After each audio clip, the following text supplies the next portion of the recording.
his one sequel idea is he had a trilogy that he wanted to do where I'm guessing the third one would have revolved around like the woman in this who cuts her hand for some reason. But the second one was going to be that the dude that survived is the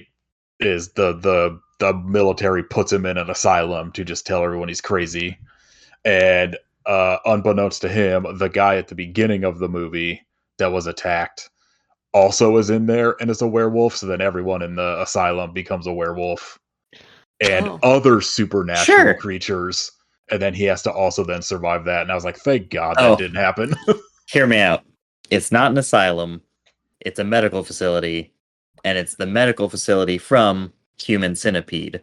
So they Human Centipede all the dudes together. And then they turn into werewolves. I was going to say it's not an asylum, it's the asylum, the film production company, and he's stuck in there with a bunch of CGI. They're in the asylum offices. All right. Six Men. Katie, shut up. Wow. 6 Men, full moon, no chance. Welcome to IP Suffer. All right, what were you saying? Sick. Good tagline. I said human werewolfede. Oh yeah, there you go. But it's just the one in the middle is a werewolf, and the other two are humans. Dog soldier pede. Yeah, I feel bad for the guy in the front then. If only the guy in the middle is a werewolf. I don't know. I feel bad for almost anybody in Human Centipede, to be honest. Well, yeah, but only the guy in the middle is the human, so he's got his mouth like stapled onto a dog ass. I mean, there's so many combos you can do. Either way, you're not having a good time. It just makes me think about that like prompt on like you see on Twitter or whatever the fuck every once in a while. That's like a movie, but everyone's a Muppet except one person. And I'm just thinking Human Centipede, and the only person that's like a human is the guy in the middle. Yeah. Everyone else is a Muppet.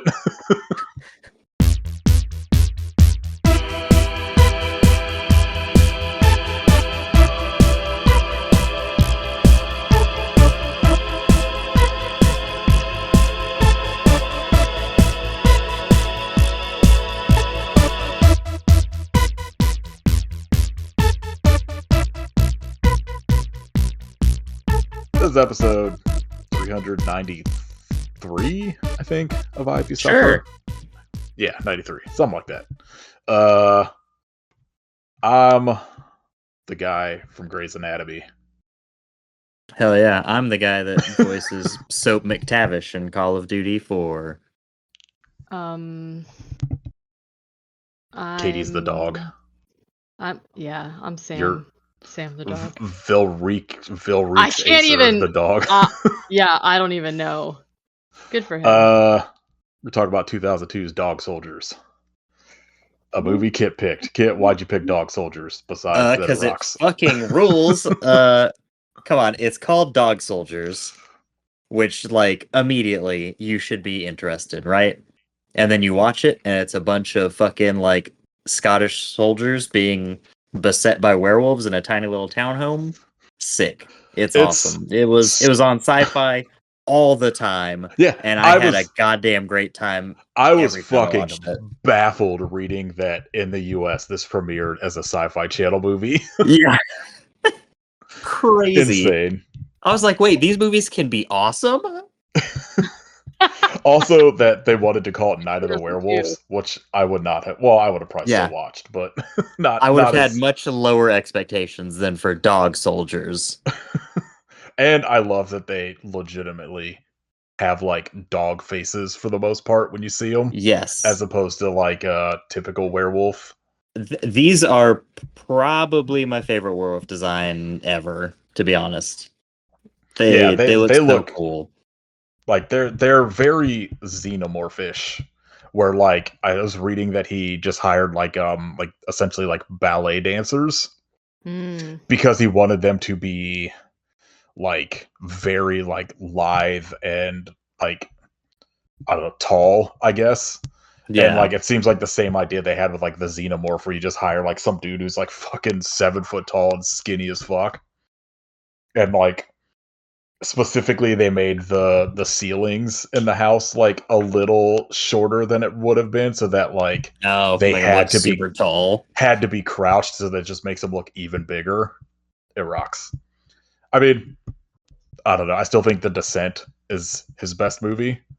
Yeah, but it's probably, also but like it's not his most awesome. Like they're essentially the same movie in terms of it's just like a group of people stuck in a place with fucking creatures. Yeah. So it's not even like it's that different. Like you could kind of see sort of like the proto idea of The Descent in this, where like he got a little more money and was able to like shoot, you know, probably actively in a cave system somewhere. I'm actually not sure if they did, but I don't know. I had seen this once before, and so I was like reading a little bit about it, and it's just kind of like it's crazy that it took him like 7 or 8 years from writing the script until he was able to make it. And like the fact It's that unfair. like the fact that those werewolves look that good on what was essentially like a £2 million budget, which is like almost fucking nothing for a movie like this. Yeah. It's fucking crazy. A super effects heavy thing. Yeah. Like, and like, you know, oh yeah, go ahead. Film quality wise, like it looks like shit. You know, like even the new like 4K upgrade of it, like there's only so much you can do. It looks almost like handy cam shot, but well, it kind of has the same thing that like The Descent has, where so much of it is so dark that you kind of can't tell what's happening sometimes. Yeah. And so like I was watching it this morning and it was super bright out, and so like I could barely see what the fuck was going on in certain scenes, but doesn't really like impact it that much, I think, because I watched like somebody uploaded like the 4K scan of it on YouTube, so I watched it on there, and it looks pretty fucking good. And you know, I'm like, again, I like you said, like you can kind of see that it's, you know, it's not probably filmed with the best equipment. Yeah. Like there's but it's also like a character. It's a charming part of it. It's the same idea. Like you could see sort of inspirations from like Evil Dead in this, of just the idea of just like some people in a house and a bunch of shit starts happening. Yeah. And like you don't like, I don't need that to look like a fucking Christopher Nolan movie. No. Absolutely. I'd prefer it just like yeah. be 80% noise, like film noise. Katie, was this your first time seeing this? Yes. All right, what'd you think? First of all, I hate The Descent. How dare you? The Descent's so unbelievable. Good. No, I guess it depends on. It gave me nightmares.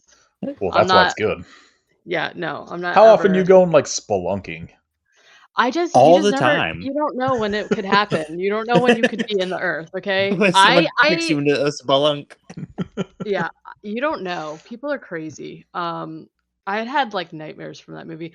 Yeah, no, this is my first time seeing it. I mean, I actually don't even know if I knew. Like, I did know of the movie, obviously, but I guess I didn't really know totally what it was about. And even though I'm like, obviously, I think it's pretty self-explanatory, Katie. Well, I thought dog soldiers was like an actual term for. Oh, okay. I think it is, I believe. That's what I thought. Anyways, it's like obviously when you picked it, I knew that this was going to be like a werewolf movie. Somehow, no, I had not seen it, and like obviously, I don't really care for like soldier war movie kind of stuff, but like overall, I really liked it.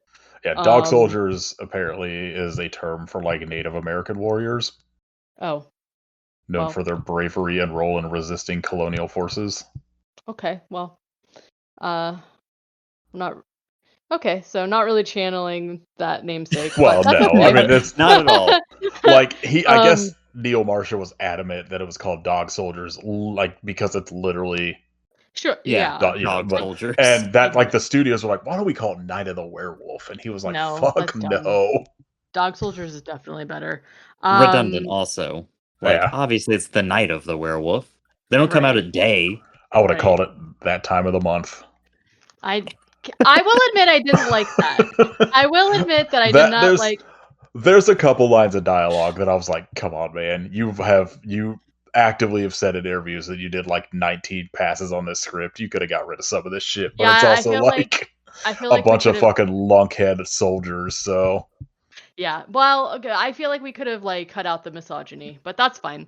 Well, I women be really liked shopping. it. But you know what? When I watched this, I was like, this makes sense because like this is the woman hating podcast, so like Yeah. it makes sense. Right. We got it. I hope you Um, suffer. The woman hating podcast. Yep, I saw the hashtag. I hope this is in the preview bio. No, yeah, I liked it. I thought I watched the Tubi version. I did not watch the 4K, and I still thought it looked pretty good. It might be Like what's on Tubi. I'm not actually sure. I guess to be fair, I'm actually not sure if that was on YouTube or somebody just put that in the description, that, but it looked yeah. pretty good at least. And like I think like, you know, to your point, like there are like obviously this takes place mostly at night, and so like there's a lot of times where it's like very dark, there's a lot of action you can't see, but I actually feel like it like lends itself because I feel like the werewolves do look very very cool, but I feel like they also like I mean if you go to Letterboxd you could like literally see a guy there. But I love that they probably just shot like the one of the werewolves running in that like lit background in the forest, like just going in each direction, and then just reuse it endlessly until they get to the all the house. time. It's so funny. But I do think that the way that it's shot in the nighttime or whatever, I feel like it like I was like actually really impressed by it because I like I said I didn't know what to expect, and I think there were some really cool shots, so we can talk about it. I feel like that makes so much sense now that these are like ballet werewolves because there's like a scene where like No, hold on. Trademark. I hope you suffer. Ballet Ballet werewolves. werewolves. I would be so shocked if that didn't exist. I'm gonna go ahead and say before you listen to this episode, just go watch the movie. Like I feel, go watch it first, and then Yeah. because there's a lot of things where I'm like, okay, now there's 20 minutes of chaos happening, and I feel like you just need to like watch it because the choreography, except for the very very first scene, I'm not gonna lie, when it first started, I was like, I don't know about this. The choreography is pretty good, and all of the stuff at the house, like I feel like you just need to watch it. But I would say my only like gripe in this entire movie is that I wish there was like 10 minutes less before they get to the house. sure. Because it's like that first part before they get to the house, I'm like, okay, like this movie doesn't need to be close to 2 hours. You could make a solid hour and a half and just get them to the house a little quicker. Yeah, But that's I like agree. that's like a small gripe. It's just one of those things where like honestly Yeah. more than anything, it's just like when I have to watch a movie for the podcast and it's over an hour and a half, I'm like, God damn it. Yeah. So, Now it just feels like work, but Yeah. When I'm watching it on And- my own time, I'm like, yes, give me 4 hours Yeah. of Dog Soldiers. sure. on the other also it's like I was watching it without subtitles, so I could barely make out what any of these fuckers are saying. Some thick Scottish accents in this. And for the most part, outside of the dude who lives that goes on to be in Grey's Anatomy, they all look exactly the same. Oh, he's in Grey's Anatomy. Yeah, Kevin McKidd or whatever. He's like comes in like the third or fourth season of Grey's Anatomy. Oh, you know what? Now that I'm looking at his other some of his other stuff, I do recognize him. He's also- only cast as like the Scottish guy and everything. He's in, like, Sure. Train Spotting. He's in Brave. He was I believe he was Reverse Flash in no, I guess not. No, Oh, he was he's- Batman and Thomas Wayne in Flashpoint Paradox cartoon. Gotcha. He's the guy from Call of Duty. Same Oh, dude. is that who it is? Yeah. Yeah. I just know him mostly from Grey's Anatomy because I watched like 20 seasons of Grey's Anatomy before I jumped off. Holy shit. I did not recognize him. I recognized Liam Cunningham because he's in A Little Princess, which was one of my favorite movies growing up. He's in other stuff, obviously, but I was a little surprised to see somebody that I recognized because, like, I like legit just thought this was straight up going to be a sci-fi movie, like as we know sci-fi movies. So I was so fucking baffled when I read about it. that's why I feel like I was like more impressed with this than I thought, because like I thought I was going into just like a shit ass sci-fi movie, and I was like, Also, oh, this is actually good. apparently the bodies in the basement of that house were bodies from Event Horizon Oh, sure. I knew I Finally, recognized something them. good came out of that movie. that like Sean Pertwee is also in, and I think was able to like He just had Get them at his those house. fucking props somehow. No, he had them. Yeah. That was what he took from Good that's for a him. souvenir, those bodies. He's like, I got some in my closet actually. Do you want to use them? Perfect. I mean, you know, for a Sci-Fi Channel movie, middle of the road. Alien It's no Apocalypse. way Hammerhead better. Shark Frenzy. All right. It's no It's fucking not. Assault on Dome 4. Yeah, nothing is though. Yeah, we can get into it. Okay, so this takes place in Scotland. I'm not going to do any Scottish accents. Don't worry, because I can't do Boo. one. I know you can do them. I'm all right. Okay. There's a there's a couple that's camping, and I don't know, this whole scene is kind of long for what it is, but she basically gives him a silver letter opener for like a job well done on whatever is going on with him, and she's like, it's real silver, so don't lose it. And I was like, oh my god, real silver, what could that mean? That I was like, I night, bet this isn't gonna come back later. right, it kind of also like, it is a letter opener, but it looks like a medieval dagger kind of situation. Yeah, it's the only kind of letter And opener I'd have. I mean, Yeah, duh. real stabby. You're only allowed to have one if it's like a novelty like thing. It can't just be normal. That night their tent basically unzips itself, and there's a lot of screaming and roaring and flailing around and being scared or whatever. They're attacked by what sounds to be a wolf of some sort. Hmm. Then there's the title, and it says 2 hours earlier. Okay. So there's a guy who we find out is named Cooper, and he's running around. He's being hunted down in the woods, and I wrote is insane at fighting. This was the part where I was like, I don't know about this, because he did like a bunch of he like kicked somebody and they flung around, and then he did another kick, and then he like grabbed a flashlight out of the midair and then like hit somebody with it, and I was like, oh, I don't know about this, but it was fine. It just was like that one scene of him being crazy. And he ends up being caught, and this is when we find out that he's actually a soldier, and this was just like a exercise that they were doing. He was able to like evade getting captured for like over 24 hours or something like that, and so now he's at top of the class. Okay, also rude. I'm gonna say I didn't. There's a like, I'm gonna say trigger warning though for like deaths of animals that you don't actually see, but they're implied and talked about multiple times in this movie. So immediately the instructor's like, "Hey, good job. So if you wanna like finish this out and be like top of the class, just kill the dog." Yeah, good job. Kill the dog. Oh, Excuse me?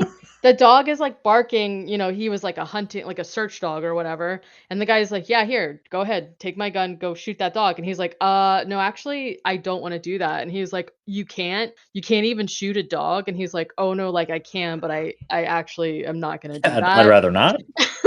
And so this character I just called douchebag. He That was could be like, any of them. Yeah. well, he specifically, I'm referring to, sometimes I call him douchebag dog killer. So it's just, I don't actually know what his name was, but he's like the leader of this like operation at this point, who's telling him to shoot the dog.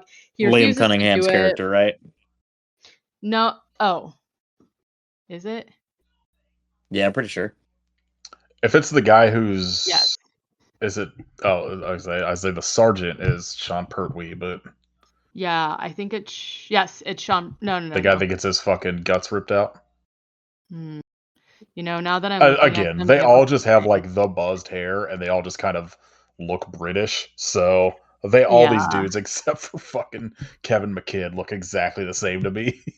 Yeah, now I'm not really sure. They look to be the same person to me. I like It doesn't as I was matter. watching it, I was like, I'm very curious to see No. what Katie's notes are to It's fine. differentiate any of these people. It is Liam Cunningham. It is Liam Cunningham, because now I'm looking at his name and I specifically remember them referring to him as Ryan. I called him the douchebag though. So he Fair. basically is like, okay, well then you fucking fail. And Cooper's like, you're gonna fail me because I'm not gonna like shoot a dog. And he's basically just like, yeah, like you have to be able to do whatever I tell you to do. And then he shoots the dog anyway. Rude. Cooper tries to like attack him, and he's like, now I'm going to kill you. And of course, like he gets his butt beat anyways. okay, that's what happened. He gets kicked off or whatever for not doing that. 4 weeks later, we are in the Highlands and there's like soldier helicopter stuff going on. And basically, Cooper's now on this new team where his leader is the Sean Pertwee person whose name is Wells, and he seems to be a good guy. Okay. He makes They're him kill a doing cat. no. They just go through He various household animals depending on what team you're on. All of these guys are just directors of like Eat the gerbil. 80s Hong Kong movies. yeah. Now next is the rabbit. Dismember this And chicken. oh my gosh. So they're doing this like exercise and basically they're like slinking around the Highlands or whatever. And one of them talks about how they're like doing this against like the special forces. And so they're like, nervous because the special forces are probably good at their job, I would guess. Cooper is like the map guy in this, and the leader, the leader guy who was Wells is basically just like, hey, don't worry, you're doing a great job. Like essentially gives him like a pep talk. One of the dudes won't stop complaining about how they're missing the footy. He's just talking about a football game, but this is like a running bit throughout the entire movie that yeah. So that's why I mentioned it. Ball is life. That's right.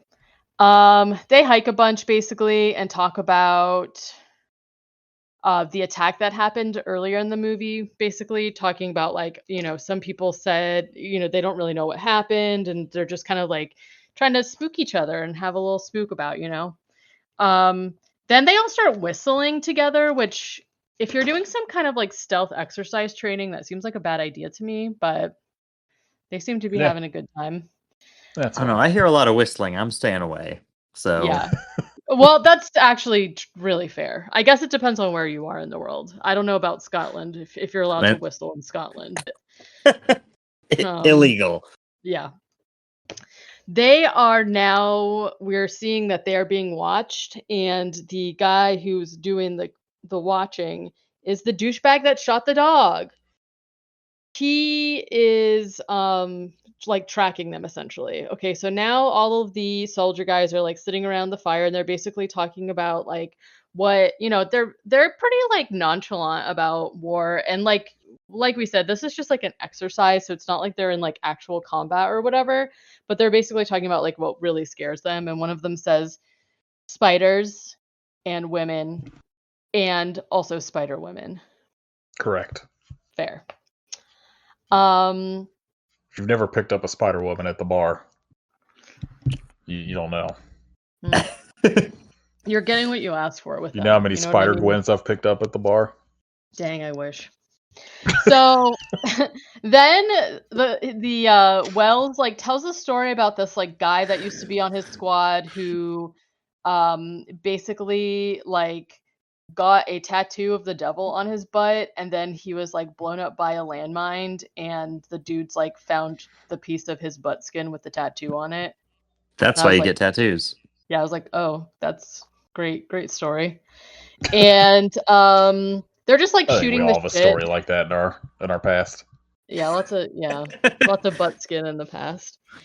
They're just like shooting the shit, and then all of a sudden a huge dead cow just like slams down in the middle of their campsite, and it scares the shit out of them and also me. I did not like it. I feel like I would also be very scared. I like actually jumped. I was like, oh my god, what the hell? And it's sad to me too because they're obviously very cute.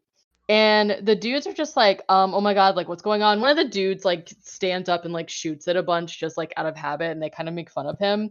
But like, I don't know, man. If what's his name had been smart, he would have told him like, oh yeah, they asked me to shoot that. So like, am I a soldier now? And this is when we find out that like somebody else is watching the douchebag, and he gets like attacked, and then I put in parentheses wolf vision. There's a lot of different visions going on here. Night vision, wolf vision. Take your pick. The next day, the soldiers are basically like trying to figure out how that cow showed up on their like campsite, and so they start like I don't know, backtracking the cow and like finding pieces of its hair and stuff, and then they see a flare in the sky. So they run up and they come upon this like previous camp that is just literally covered in blood and body parts and bugs. Like Fine flies. and normal. It's just, Blair Witch. Right. No, it No big seems deal. seems All okay. seen it before. They don't seem to actually honestly be that alarmed. They're just like, "Oh, why don't we like look around and see if we can like take any of this stuff?" And I was like, "I What? mean, They're all fucking dog murderers. Of course they're not bothered. I was just like, I feel like I would have taken one look at the camp and been like, probably we should leave. Yeah, Like, maybe we should go home. yeah, Just get away from Scotland, even. yes, off the island or whatever it is. Maybe that's New Zealand. I feel like there's also like body parts absolutely everywhere. Like there's no way to tell how many people were there, and that to me is like pretty alarming. And so they're just like looking around, and all of a sudden Captain Douchebag pops up and is like, "Help, help me!"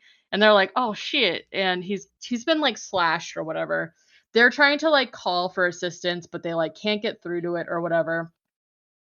And the captain is like freaking out, and he's like, "You've got to get me out of here. You've got to help me. Like you don't understand. There's only supposed to be one." And I was like, "What could that mean?" Question.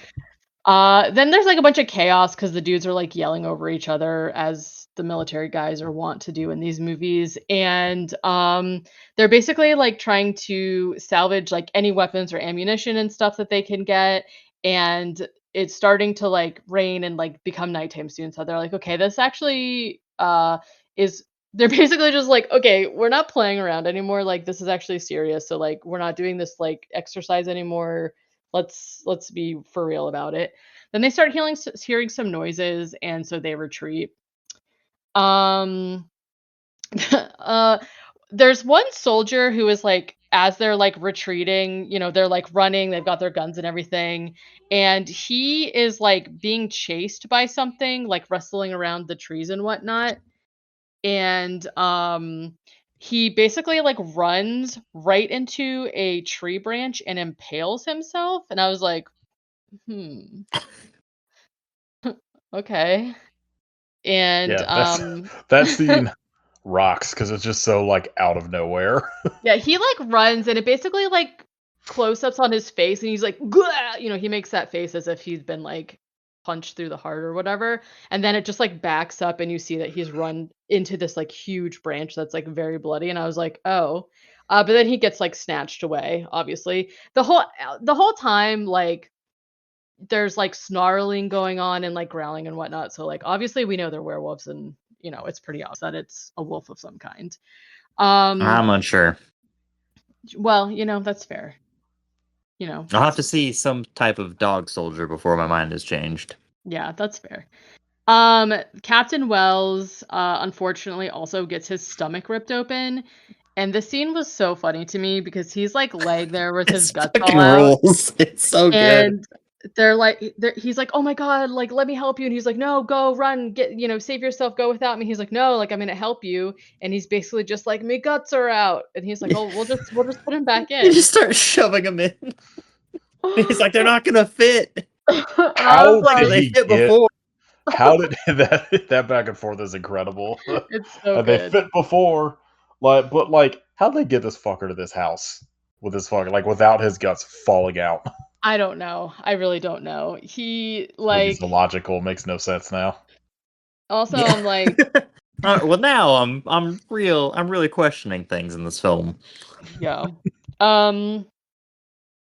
Yeah, so, they're able to like get him somehow put his guts in enough that he can They put in stand up. a shopping bag that he just holds in front of him while they walk. Hey, they've got a guy from Grey's Anatomy there, okay? Yes. He knows what he's doing. That's true. That is true. That's how he got the job in Grey's Anatomy. Like, They're oh, like, we "Oh, saw man." you super glue that dude's That's fucking right. chest cavity Guts back back together. in. Okay, so then there's like a bunch of gunfire and werewolves running around the woods and whatnot. They basically are like running for their lives. They end up getting rescued by, I wrote a Jeep. It's not a Jeep, but let's go with Jeep. And it gets stuck in the mud, and so like all the army guys are inside and they're all yelling, and the werewolves like hitting the windows and stuff as they like to do. And one of them like punches its arm through and is like trying to grab people. He's like reaching them for them and stuff, but then they end up getting away and they're just like, whew, that was wow, that was crazy. That And was weird. yeah, Probably wow. nothing unusual here. It seems fine. The rescuer is a woman who later we find out her name is Megan. She basically, or Megan. Yeah, Megan. And she's basically just like, "Oh, wow, I was about to give up." And they're like, "What are you talking about?" She was like, "Oh, well, I heard gunfire last night. So I was just seeing if anyone needed help and stuff." And I was like, immediately I'm suspicious. Yeah, it's like, that makes sense to me. okay. Yeah. So If there's sorry, two dude. nights of gunfire, someone needs help. One night. Do you not go out and like investigate when there's gunfire in your area? I probably should actually at this point. And so they end up at this farmhouse, but like nobody's there. It is kind of eerie because like the table's set for dinner. It's essentially just like the people who live there it completely vanished. Then there's a jump scare of me showing up, but I'm just a normal dog, so it's okay. Yeah. They make themselves at home essentially. This is when they're like kind of talking to Megan a little bit more, and we find out that there's no phone on this farm. There's the closest house is like however far away they were saying. And then the closest town is a 4-hour drive like back in the direction that they came from. And they're like, well, we don't really have a choice. Like our guy's got his guts in a shopping bag and like we need to get help. So like what are we going to do? Like let's just go. And Megan's like, "Okay, fine. Like if you want to go, I'll take you." So they like get themselves together and they go outside and a werewolf shows up and is basically like lurking around, like peeking around and whatnot. And werewolves be lurking. they do. It's just their nature. And the dudes that are like out there get scared from the werewolf, and like one of them ends up like shooting a flare into the Jeep and exploding it. And they're like, "Okay, great. That was our only way out of here. So like what are we gonna do now?" And the scene was also very funny. Basically the werewolf has like chased them to the front door and they've like shut the door, but he's trying to get in, like pounding on it and like, basically trying to take the door off the hinges or whatever. And all of the army people are trying to like press against the door to keep it from opening. And Sam the dog is helping by basically like playing tug of war with the captain's intestines.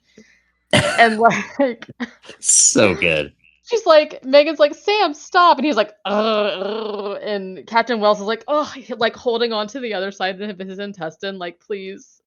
And then he like lets go of the intestines and starts like barking. And the fucking douchebag dog killer guy is like, "Shut that dog up! Quit his barking!"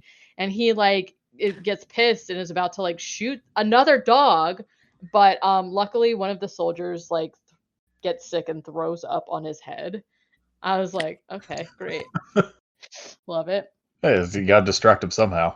Yeah. I will say that like the whole bit with the intestines does seem a little slapsticky, but this movie is just like very, very serious. And so it's funny just in that it's like You gotta throw some humor in there every once in a while. Yeah, just in that it seems like a totally normal occurrence to like see your friend's intestines on the floor. Yeah. They end up securing the house, and Megan is like, "Okay, so I was like really hoping that you guys were here to like rescue us from this like this event that's happening. Like what's going on here? Like you seem kind of like inequipped." I like the idea of her asking him, be like, Have y'all heard of the event? Are you aware? You aware of the event that's happening?" Well, she's being kind of like dodgy about it at first. So she just kind of like, there's something going on here. You guys here for that? Or like, and they're like, what are you talking about? Like, we're just here for like a training exercise. She's We're here like, to kill dogs, lady. she's like, oh, that sucks because there's like werewolves out there. And they're like, what are you talking about? And she's like, I don't know. They're not really dogs, but they're not really men. They're like wolf men, whatever. And they're just like, yeah, okay. And I was like, I mean, you did actually just see one, but that's okay. You don't have to believe her, I guess. So Cooper ends up taking Sergeant Wells like upstairs. He's basically just like, well, I can't deal with this right now. Like, we need to try and help them. Can you get me some bourbon and some super glue? So they go upstairs, and they've been giving him. He's like drunk as shit. And Cooper basically tells us that super glue was invented to patch up soldiers during the Vietnam War. And I said, I don't know if that's true, but it sure does stick your skin together. I do know that much. I feel They like maybe getting a man super drunk when his guts are hanging out is not the best idea. So Since it probably not. thins out your blood a whole lot. apparently Yeah. that dude got drunk for real. And Yeah. that the punch that knocked him out was a real punch. Oh my Because Hell yeah.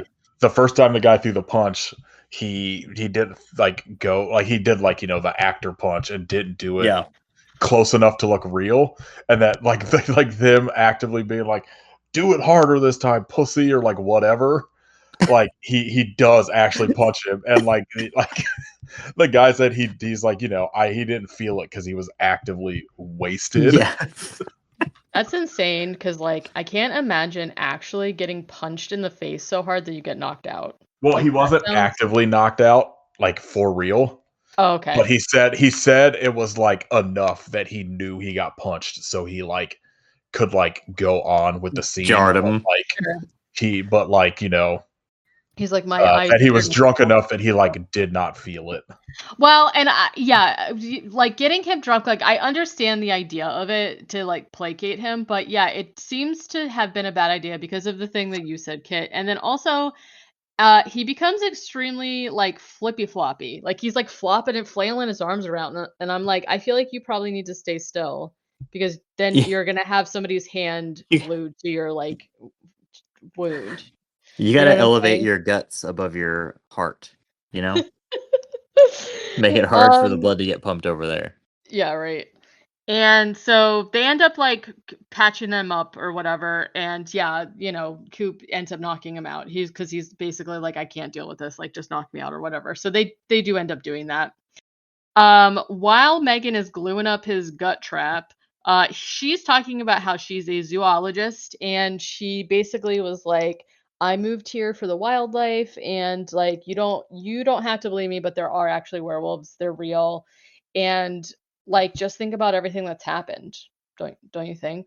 And they're like, Cooper's like, maybe you're right. Megan is talking about how she's been tracking them and stuff. And when they're all talking about it as a group, one of them is like, I don't know, maybe these are just people who like escaped from an asylum and they just didn't clip their nails or cut their hair. And I was like, okay, that seems plausible. So super glue was not created specifically for like putting Surgery? soldiers back together in Vietnam. It was created in 1942, but it was a thing that like they created it, and I guess was purposefully trying to be like, this will be great for like sticking things together in like war scenarios, not like people, but like if like your fucking gun barrel breaks, you could super glue back together. And I guess the military was like, no. And Glue then, together like, 2 guns. But it did become a thing. It became more prominently used during Vietnam War because they realized they could do like in a spray form as like a way to patch up internal organs on injured soldiers and shit. Yeah. Until like they could get somewhere fucking safe. Yeah. I mean, crazy. So, like half accurate. Like not accurate, but sure. I mean, better than nothing, I guess. Better than a trash bag or Yeah, shopping better than bag. a shopping bag. Hopefully, it was a reusable one though. I was gonna Take say the that's what I Santa. was about to say. Okay, so yeah, so Megan's like, consider everything that's happened and everything that you just saw. Like, I'm correct, actually. And yeah, the guy is basically just like, yeah, I don't know, maybe it was just like a crazy person. And I was like, yeah, sure. Then so they were able to like save that douchebag, and he is now just like sitting there being totally normal, just like a totally normal, calm guy. And they're starting to question, like, hey, why are you here? Like, you seem really, really sus. Like, why are you okay all of a sudden? You were also dying. And I was also wondering that. I was like, what's going on with him? And I mean, you could tell immediately that guy's bad news. oh yeah, I mean, right. And so they're basically like, seems suspicious. Can we like look at your wound? And he's like, Like, I prefer no. you didn't. I He's would like, probably kick him out. He's a monster. yeah, I mean, like literally, this is He's gonna like, turn into a Frankenstein or some shit and eat us. yeah, he's gonna turn into something if I think that's he's, what yeah, Frankensteins do. definitely. And they do indeed find that his wound is healed, and so they immediately tie him up. And as they're doing that, the generator to the house, the power goes out. And Megan is like, "Oh my god, they turned off the generator." And I was like, "Oh, man, they're smart." Um, It's and almost they're like like, maybe they live there. "Oh." And then basically they're like, "Why would they do that?" And she's like, "Because werewolves can see in the dark." All of a sudden, they start like banging on the doors and smashing in windows and whatnot. The soldiers are just blasting away with their guns. This is, So again, I started blasting. um, one of the dudes ends up tossing boiling water in a werewolf's face, and I Hell was yeah. like, "Dang, that Sick. was pretty smart." And at one point, also, one of the werewolves gets their arms chopped off. Just one arm, not plural. Arms as in Do belonging you to them. do you think like if in your werewolf form you get your arm cut off, when you like are Yeah. no longer a werewolf, you're just immediately like, oh fuck. Yes, I do. Yeah, it probably sucks ass. Yeah, you're like, "Oh, man, that I was would my." probably just like stop turning if that was the case. Well, I'm I over don't know. this. This isn't how I wanted to play. I don't seems like you can't control it, but I would also just, like, maybe not Uh, attack people. According to this movie, you can because well, I don't know if they say Oh, it specifically if it was a thing that like I was reading that like Neil Marshall's idea, which is why Megan takes so long to turn. Spoiler. Like, is that they can control whether they want to or not, and the aspect that the rest of the people that lived in that house did turn is because they wanted to, and like they like doing this, and it's supposed yeah. to make them like more evil or whatever. Well, I don't blame them. I would like it. I don't know. Being a werewolf seems It's like, painful. yeah, the transformation seems not great. Yeah. And you wake up and you're naked, like probably missing an Well, arm or some I shit. feel Like, no. Yes. Fuck! Not again! Jeez. You I just feel keep like waking up missing limbs? God damn it. I just feel like end you up just being like the fucking dude in the Metallica 1 video. Yeah. yeah.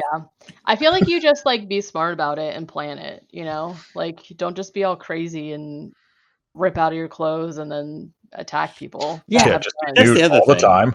Just Yeah. well, I don't know. I don't know about I would that, just but live and Nudist, like I just be nudist like colonies are safe havens for werewolves. I would just live like a poor person in the 30s and just wear a barrel. yeah. Well, that's why they used to have, Just a like, this werewolf running around with a barrel stuck on him.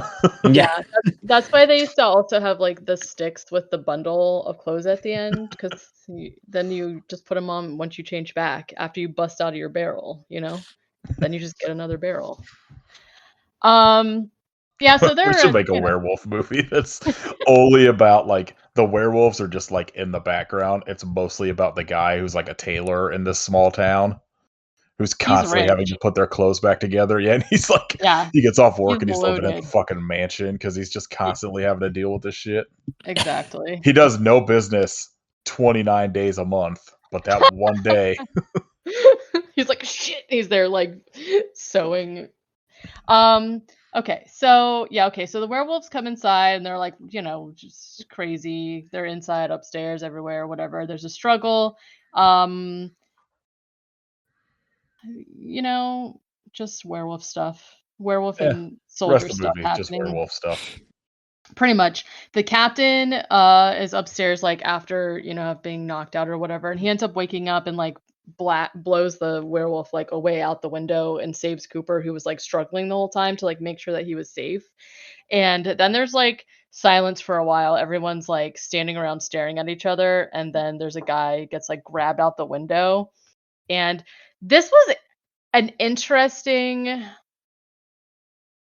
thing that they did because what the guy gets like dragged out of the window, and then you see Megan like kind of not go after him, but like sort of pretend like she is, and then they show like her hand having like a wound on it, and she like slowly pulls it in and then just like disappears into the darkened house, and we're like, oh my gosh, something's going on with Megan. And it's like kind of a misdirect because like something is going on with her, but then obviously, like you said, we find out the twist is like something was always going on with her. So I don't know. I just felt that was like interesting. Captain, the captain's just up there chilling, and then he's just like, Cooper, the squad's yours now. I kept saying I assume that he dies because they like leave him for a while, but then he's like always alive again. He's still alive. So I was like, he's not actually dead. But he's like, the team is yours to command or whatever. There's basically like a few scenes of the people just like chatting, the soldiers that are left, like chatting and trying to like make a plan to figure out like what they're going to do because, they're, in this farmhouse.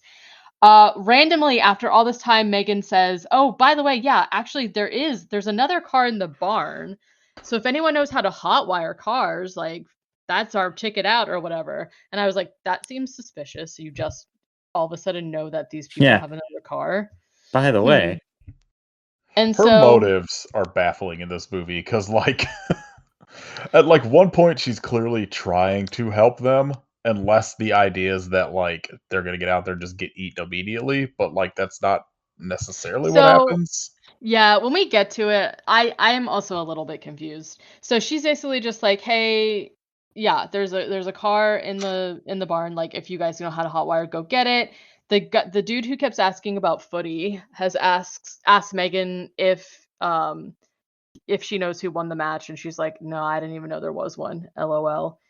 Unbelievable. Stupid. Useless. There's no phone here. How are we gonna know the footy score? Do you know what I'm saying? I don't even know if they call it a score there. So there's like this whole scene where one of the soldiers goes out with a flare to like distract the werewolves while one of the others goes into the barn. A werewolf almost gets inside the house, but they're able to like blind him using a camera flash, and then they like cut the rope he's climbing or whatever because they've like pulled one of the soldiers up through the second floor window or whatever.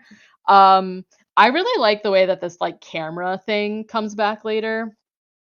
So in the barn, I I don't know. I had actually a hard I assume this was Cooper, but I had kind of a hard time following because like unfortunately all of the soldiers looked the same to me for the most part. So I don't know. The soldier goes into the barn, is able to hotwire the car, and when he starts it, the headlights pop on and reveal that there's a werewolf in the barn, and he has like one of the dudes that he snatched from the window earlier and like in his arms, and he bites the guy's head off and then throws it and hits the windshield with it. It rocks. That's like a core memory for me. It Is is that werewolf looking up and then just launching that head at the window. incredible. I was like, because again, I was not expecting it. And then the way that this like whatever kind of like truck Jeep thing this is, it's got the spare tire on the front, and so when he throws the head, it like splatters on the windshield, and there's like blood everywhere, and then it like lands on the tire, and it just kind of like bobbles around for a little bit, and I was like, oh my god. Of course, the guy driving is like freaking out or whatever. It's very cool. The werewolf, of course, like attacks or whatever. He drives back to the house, but when he pulls up to, oh no, so this is not Cooper, because when he pulls up to the house, he's basically like, there's like silence, and he's like, "You're behind me, aren't you?" And then the werewolf gets him. It's like, damn, I would have just got out of the car instead of talking to him, but sorry. Yeah. Not Or to I Vic's was just like, brain, but hey, can you not kill me? hey, I would actually rather be a werewolf than dead, so Just maybe shout I can cat. figure that out. Look, these dudes, they like, I don't know. Apparently, they know there's dogs out there because they have to shoot them fucking every 5 minutes. Bring some Right. fucking dog treats with you or something. Or a squeaky bone or something. Yeah, just bring A like a fucking Kong tennis ball. with peanut butter in This it. entire movie could have been solved by just a tennis ball. Like Yeah. for real though. Easy. Come on, guys. Use your noggins. You know? They just can't. So then the werewolf like lunges to try and come inside, but Megan shoots him in the head. And I was like, damn, actually, when it's revealed to us. Then Megan plays Edward Cullen's favorite song on the piano, which is Claire de Lune. And it's just kind of like a sober scene. Sandstorm. It should have been, actually. That would have been incredible. Piano rendition of Sandstorm in the middle of Dog Soldiers. I feel literally like the only way this movie could be improved. That's what I was gonna say. I feel like this would rocket up to like one of the 10 best movies ever made if that happened. And it was like a sad, like sorrow for like do do do do do. You know how piano sound. Everyone, you know how piano sound. Coop and the douchebag are basically that sounds like an early morning. I was gonna say, Coop and the fucking douche. Welcome back to fucking Coop and the douchebag. DJ.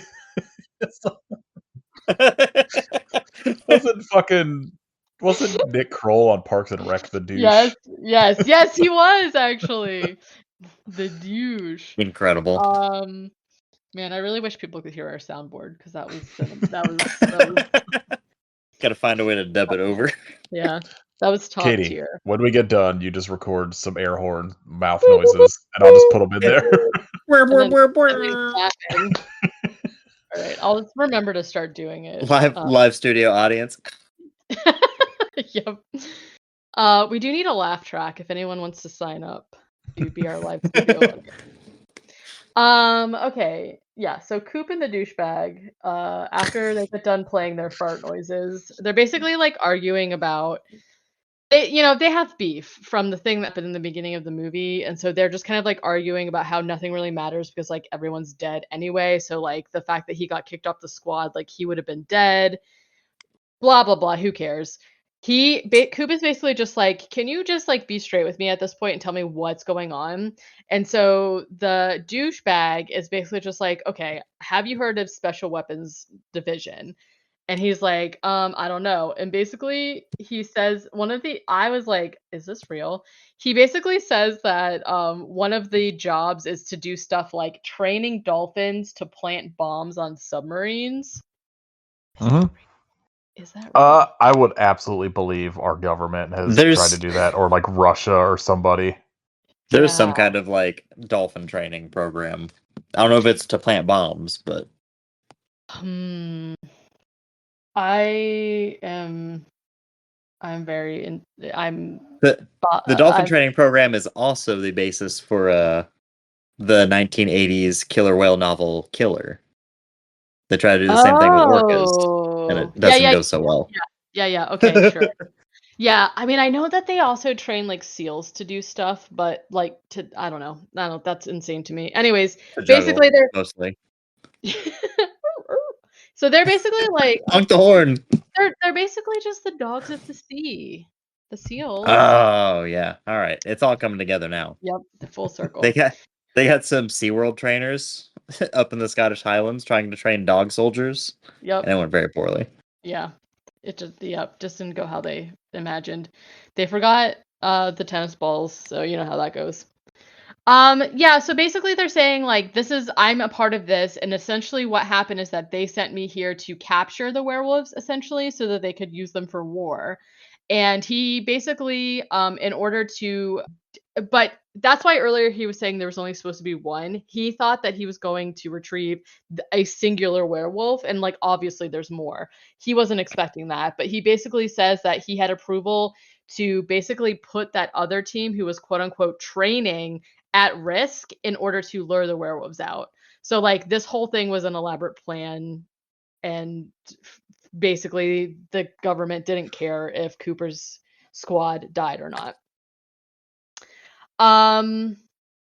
Cooper's like mad about this, actually. He's like, duh, that's actually not cool. I am not okay with that. Whoa, not tight. Take a step back, bro. And but then the douchebag starts to change into a werewolf. Jeez. He does change. I think we were talking about the werewolves. Essentially they're like very, very fuzzy wolf dog, like yeah, I would say more dog-ish, but like definitely wolf because the amount of fur. But then their bodies are like very skinny and lean and like spandex. They're like reflective almost. Like they're like It's like latex-y. engineers from Prometheus, but they put like a big dog head on them. Yeah, it's like the engineers if they were fans of Creep. That's like essentially what they look like. Peach But they look. Fuzz. Yeah. Yes. Exactly. Peach Fuzz gets jacked. They look very cool. Like I like them a lot. And yeah, so he like turns or whatever, and they're like, and they're like fight him a little bit, and he like runs off. And this is when they all start to like piece everything together, and they figure out that the family who owns the house, like earlier, there was a picture that was like the family members, and they're like, oh, where'd they go or whatever. They realized at this point that the werewolves that are attacking them are the people who used to live in the house. And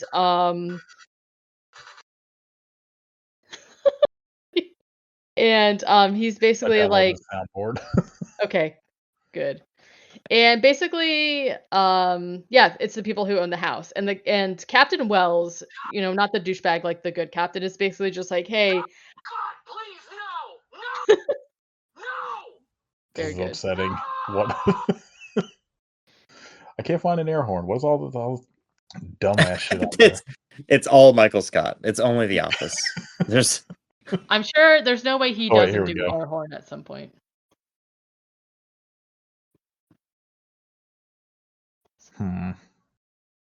That was pretty lackluster, if I'm being honest. I'm gonna see what else is on here. Let's see. Are you doing this to How is upload this- a sound? No, I just downloaded on my phone.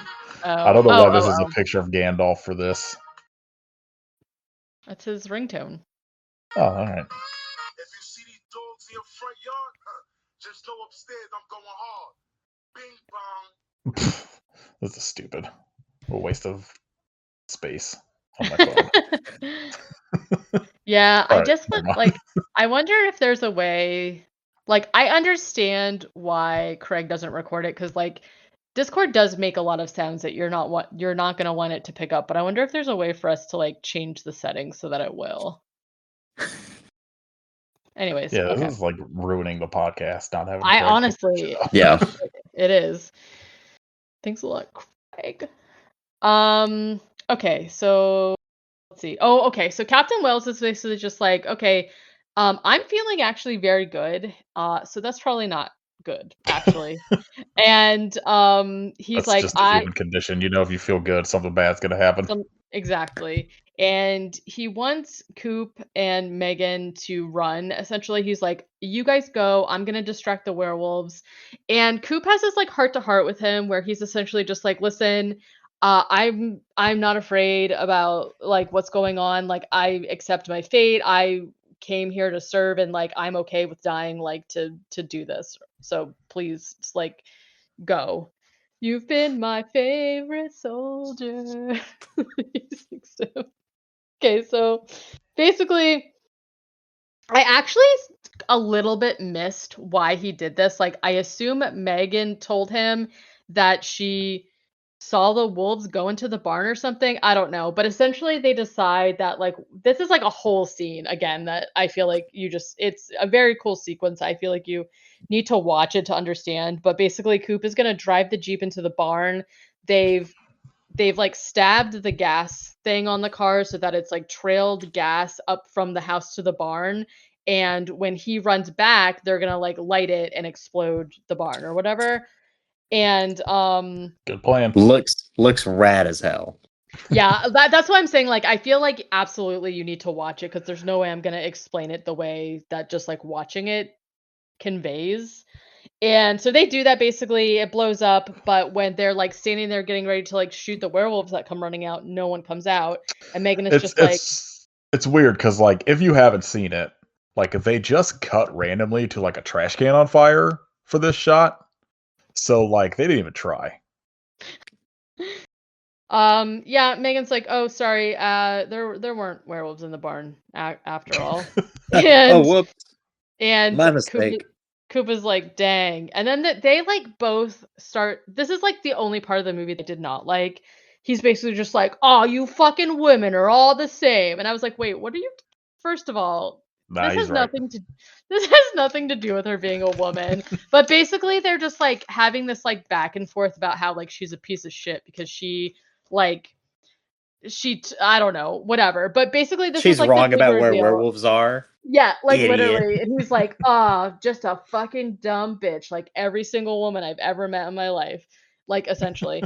But this is when they do like the real reveal to us about what's going on, which is that Megan basically did actually want this is what I took from it. She is saying that yeah, the rest of the people in the house turned into werewolves and started killing everyone because they like it, and she was the one taking the photo of the family, so she's a part of the family and she doesn't like it and it was like fucked up or whatever. And so she wanted them to come and save her and like rescue her and take her away from the farmhouse or whatever, but like it just didn't happen and now it's too late. But like I'm like, "Did you actually though?" Because like you're right, she did kind of try and help them, but like not really. Like I felt like she was kind of sabotaging them. I mean, she Yeah. is, but it's weird because it's like, why even have the like charade of like trying to help them? I would just get them to the house and then just be like, all right, I gotta go. I don't know because it Nope, seems see you like later. it would make more sense to me that she was like luring them there the whole time so that her family could just like have fun and kill a bunch of soldiers, which you know what? Do what you Good, love. yeah, good for her. But that's Finally, why a I woman like we could root for in this That's what podcast. right, exactly. But that's why I'm saying, like, I don't really totally understand, like, the what she's saying between what she's saying and what happened or whatever. But anyways, there's you saying that these were like ballet dancers or whatever made so much sense to me because the scene where she's like talking about this, she's about to change. She like does this thing where she kind of like looks down and then in the light that's coming from the door, like, behind her, the other werewolves, like, show up, and this, like, very much looked like a ballet number or, like, something from Suspiria where they all kind of just, like, rise up, like, literally like ballet dancers, and it looks so cool, but I was like, "Dang, what's going on here?" Well, it's the werewolf fam, you know? Nothing good. Yeah, it looks very cool. But she starts to turn, and Captain Wells immediately shoots her in the head, and she falls over and is dead, I assume, because I don't think we see her again. But after this point, it's very chaotic because, like you said, it's very dark. It's nighttime and there's no power in the house, and it's basically just the werewolves chasing the soldiers around the house and them hiding and fighting and like all that stuff. And it is very interesting. So like, I feel like I didn't get bored, but there's just like no way to describe what's happening, right? I Um, honestly wish there was a less like time in between the attacks or whatever where they're just like chatting and fucking playing piano. I kind yeah. of wish it was just like kind of how like I don't know From Dusk Till Dawn is, where it's just like a fucking barrage for like 45 minutes after they get like trapped in that bar or whatever. Yeah. Just I just want nonstop. Yeah, I just want 8,000 werewolves outside trying to get into this house. They should make it like The Raid, but like they've got to fight up like 8 stories of the house, and Yeah. it's all werewolves. Yeah, 100%. Yeah. So yeah, they're basically like running around or whatever. At some point, Coop and the captain get trapped in like a bathroom or something. Oh, this shit rules. This is like my They favorite thing in the movie, like that weird little like glow stick that they use to like yeah. light the scene. I wish there was more of that in this because it looks so sick. Yeah, he basically like has a glow stick and he like throws it down below them. There's like skeleton bones everywhere. I was like, okay. There's a lot of body And parts. That means that I believe is inferring that the food that they like snack on the table was these people. well, the people are the werewolves. Oh, I thought this is when they realized there's like those body parts and shit Well, it in the is, but basement. I don't know that they would. Why would No, they I be think eating it's them? supposed to be that how there's all that food is on the table when they get there.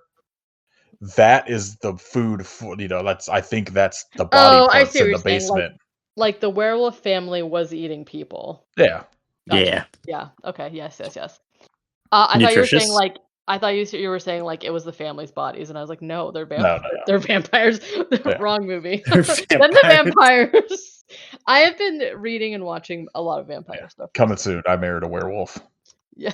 I mean, it's the exact same movie, just the guy's a werewolf at the end. Yes, I'm Bartleby in. or whatever the fuck Robespierre is a werewolf.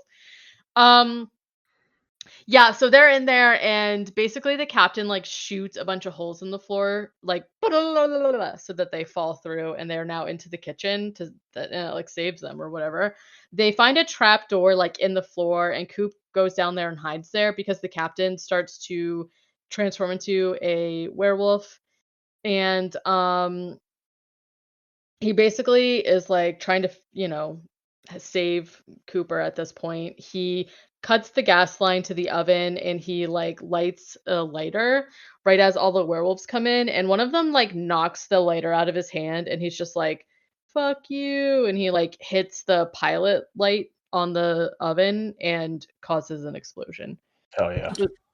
Like a big explosion too and Koopa's like dang. He's Yeah, like the underneath. amount. Oh, so the amount that happens in movies in like the 90s and 2000s, I thought it was gonna be like a real problem growing up, like pilot lights just Your blowing up house houses. exploding. Just Yeah. that and quicksand. Yeah, I thought it was gonna be all over.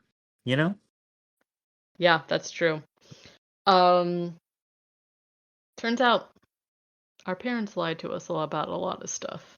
Yep. Stuff being affordable. Yep, yep.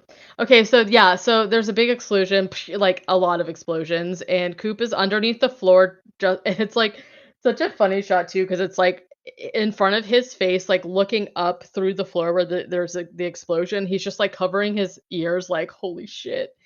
Um, This is when he like gets up. He's in the basement now, and there's like, yeah, all of these hanging corpses all over the place. And this is when the douchebag in werewolf form comes walking through. Somehow Cooper like knows this is him, and he basically starts like fighting him. And ew, okay, so at some point the werewolf like tries to shove a steak into Cooper's mouth, and Oh, the sound effect is so upsetting. he's like shoving it in, but like kind of slow because Cooper's holding it at the same time, and there's just like the sound of his teeth like Well, squeaking on the because it's like wood. it's through the werewolf, right? And so he's just kind of jamming his like chest with this like blade sticking out of it, like towards his mouth. it's so fucked up. I hate So it. awesome. It's very gross. Um, Just made me think of like American History X when you hear like the dude's teeth on the yeah, no, curve thank or you. whatever. I hate it. I can't. This is when I come to save the day. Woof woof. I distract and attack the douchebag. The dogs reign supreme in the end. While Sam is attacking, like distracting the werewolf, Cooper finds the silver letter opener from the beginning of the movie and is able to stab him in the chest with it. And it starts like smoking, obviously, because it's pure silver. And then he shoots him in the face and his head explodes. So he is fucking dead. Yep. Hell yeah. R.I.P. No. Rotten hell. um Cooper and Sam then walk out of the cellar into the daylight. It kind of like pulls back and the entire house is completely gone at this point because it exploded, right? Then the credits start, and during the credits it shows us all of the photos that the soldiers took when they were like flashing the camera to distract the werewolves, and I thought that was such a cool detail because it's all like the soldiers like getting their asses beat and then like the werewolves just in like these weird poses. And I thought that was I loved it. Then we also get a newspaper report that basically it kind of is talk like maybe they put that there if they wanted to do one of the sequels because it's talking about how Cooper is crazy saying that his troop got eaten by a werewolf pack or whatever. And then also we do see the results of the footy ball game that guy wanted to know, which is great because his team won. Closure. Yeah, and I thought that was really sweet. Weird. So the version I watched literally just ends with him walking outside of the house all blown up. Oh, well, I mean, it was like cut in with credits. Oh, okay, yeah, I did not watch the credits, so never mind. Yeah. Yeah, so very cool. Surprising. I mean, like obviously I typically like werewolf movies, but I was actually very surprised by how much I liked this. Yeah, it's very good. It's honestly it's probably the best werewolf movie. Yeah, I think I'd agree with that. I mean, well, I don't know. It's no Wolf with Jack Nicholson. Forgot about also that true. movie. I saw that in theaters for some reason. Wow. Hell yeah. Yeah, this movie rocks. Yeah. Yeah, I don't. I mean, I don't know. I still think I have to give it to The Descent. This is like best movie. But this Yeah. one's pretty fucking close. Like, I think he takes the shit he learned from this and like perfects it in The Descent. Yeah, Sure. and The Descent has like an actual emotional story to it, Yeah. which helps. And this is just like a bunch of blokes getting fucking murdered. Like, Blokes. All right, Katie, will you watch this? Like since we recorded last. I only watched like my birthday movies, and then also when I went to the mystery movie, it ended up being a movie called Roofman. Roofman 2. It ended up being a movie called roofed again. Roofman Boogaloo. Yep. I was trying to think of a way to fit two roof, two man or something, but that kind of doesn't work because roof man is one word.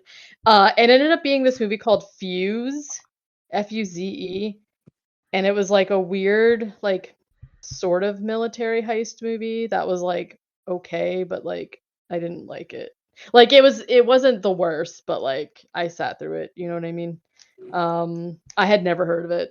And it was also like the worst movie experience that I've had in kind of a while because the mystery movies are obviously they're a mystery and they're also like only $5 and so they pretty much sell out every single time. And the guy sitting next to me like was so loud, was like talking to the person next to him just like normal voice volume like after the movie started, which was like insane to me. And then he would also laugh really loud at like parts that were not actually really funny. Oh, that's the worst. It was insane. Like I felt like I was being punked. Then he was also like lounging back in his chair with like his arms up and I hate to say smelled like onions on a hot dog. So Tough. it was not great. So I was like, I think I will skip well, and then there was a guy like on the other side of the people that I was with too that was like also very loud, but he would do that thing where like something would happen and he'd be like, "Don't go in there." This is not a horror movie, by the way. And he just was like, "What's happening?" And it was just really crazy. I was like, "You guys need to be kicked. They need The movie we need theaters don't give a shit anymore because they're all struggling so badly that they're like, please Let talk any as dipshit much as in you here. want. Who cares? No, I get it. I for Cinemark got like a free birthday rewards where I got a free drink and I was like, well, I don't normally buy drinks at the movie theater, but I was like, I'm not turning that down because it's like $8. So I like stood in line. They had one poor girl working the cash register on mystery movie night. I was like, that is insane. That's insane work. So yeah, that's really the only other like new thing that I've watched. All right, what about you, Kit? watched Aliens because Tess has never seen it. It yeah. is still Pretty good. the perfect film. Pretty good Uh, movie. It's Then we alright. went and saw the new Faces of Death, which was pretty good. I'm intrigued, but not enough that I was gonna go actually see it. I've like kind of like scoped out like people that I follows like reviews, and I'm like, yeah, this seems like something that if I spend money on, I'm gonna be mad. But if I watch it for free, I'll probably be a little less Yeah. angry about watching. Yeah, it like doesn't really have much to do with the Right. original Faces of Death. Like, Yeah, I don't know how it could. yeah, which is part of why I was so curious to see it. But yeah, it was pretty good. I was surprised. Dacre Montgomery is insane in it. Let's see. I watched the adult version of Jekyll and Hyde, which was does fine. that mean? It's promoted as like you're going to be, I guess, an adult movie, and it's not. It's mostly like any of the like sex scenes in it are clearly like not real. It's very like softcore, Weird. but it's just like this weird 70s exploitation movie because it came in a double pack with the erotic adventures of Zorro, but I have not watched that yet. Oh my god. I watched the Toxic Avenger remake. Dog shit, hated it. It like 10 minutes in, I was like, I am not gonna like this. But I will say Peter Dinklage and Elijah Wood killing it in that movie. But Elijah Wood's makeup is it rocks. incredible. I just like the humor that is just not my humor. So I was like really off from the beginning. And then I got my Visual Vengeance Blu-rays of Saurians and Vampire Time Travelers. So I watched those, and then they both had bonus movies on it. So Saurians the first movie that Mark Polonia made without his brother involved in the 90s. And like it's not great, but it's like light years better than the shit he's doing now. Like House Like- Squatch and shit. It rocks because it's kind of boring, but like when the dinosaurs are in it, it's like a mix of stop motion puppets, and at some point there's like MS Paint dinosaurs in it. And so that part rocks. But like well, what the fuck? Craig's going rogue. Apparently. The bonus movie on that was a movie he made in like the 2000s called The Dinosaur Chronicles, which was like fine. And then the one on Vampire Time Travelers was a movie called I Know What You Did in English Class, and it was borderline unwatchable. Oh, bummer. It like I don't know how much either of you remember from Vampire Time Travelers, but there's a shit ton of like sound effects and like zoom ins on faces and shit, like very weird editing. And it's like he does that every 4 fucking seconds. And I Know What You Did in English Class, and it's so fucking annoying. Bummer. And then I had Caitlin watch Chasing Amy, the documentary this like trans person made about their relationship with Chasing Amy, and that movie is very good. I think that's it. Katie, what do you want to shout out? I'm gonna shout out that there's a new Citizen single because they're coming out with a new album in Oh August. yeah, new ska album. I'm so excited. All right. What about you, Kit? I'm gonna shout out the 6-foot-tall xenomorph that Spirit Halloween's making. That is actually affordable, which blows my mind.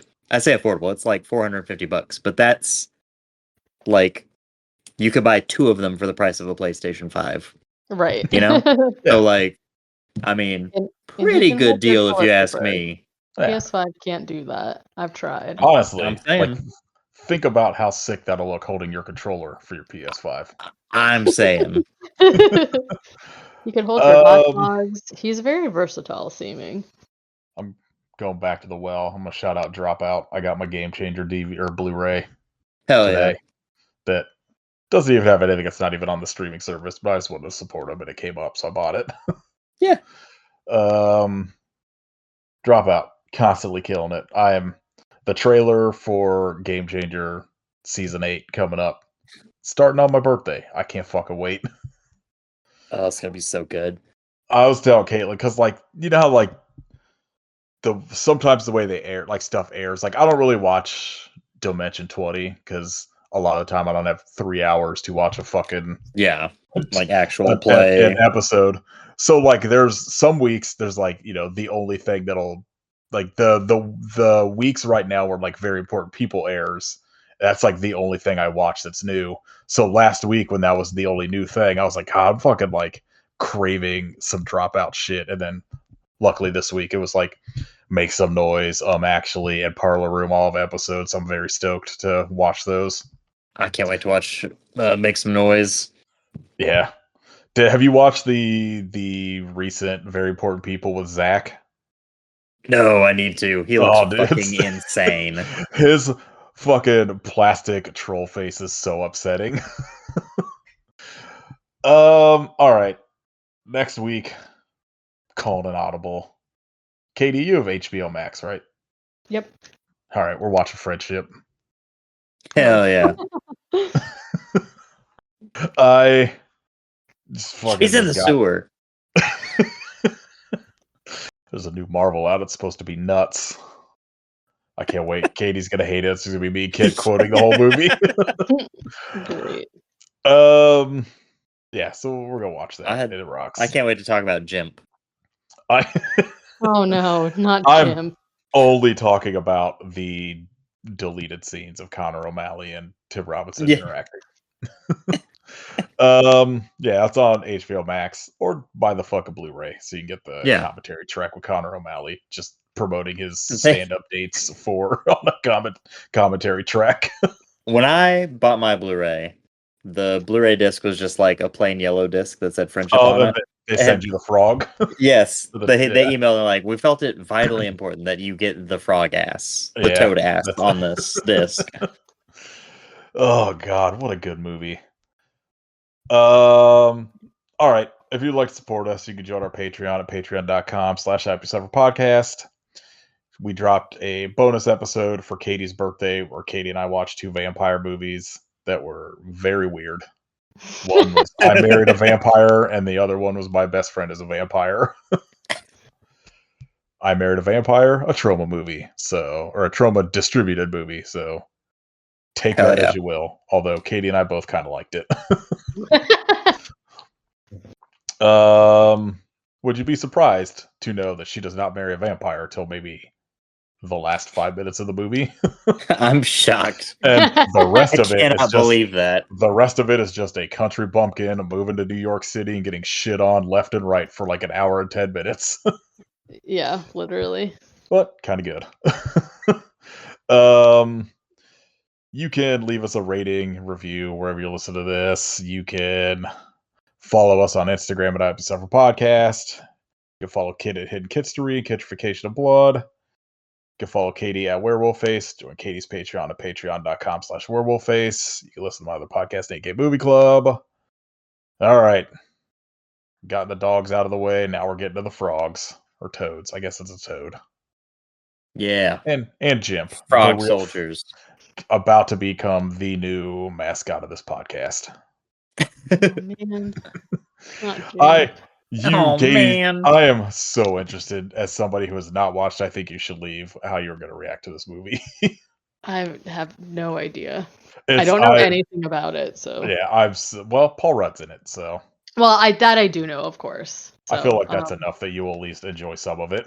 Yeah, he's a nice grounding presence, and you like the Cable Guy, and it is very much it's very coded, a very like a comedy that is like very dark comedy. Okay. Cable Guy with Paul Rudd. Here we go. Yeah. Like, hear me out. Do Cable Guy remake, but it's just Paul Rudd and Tim Robinson. I would switch roles. Paul Rudd has to be the Jim Carrey character. Okay. All right. I hope you get a weird werewolf sword into your teeth, but why? Ew. That sounds bad.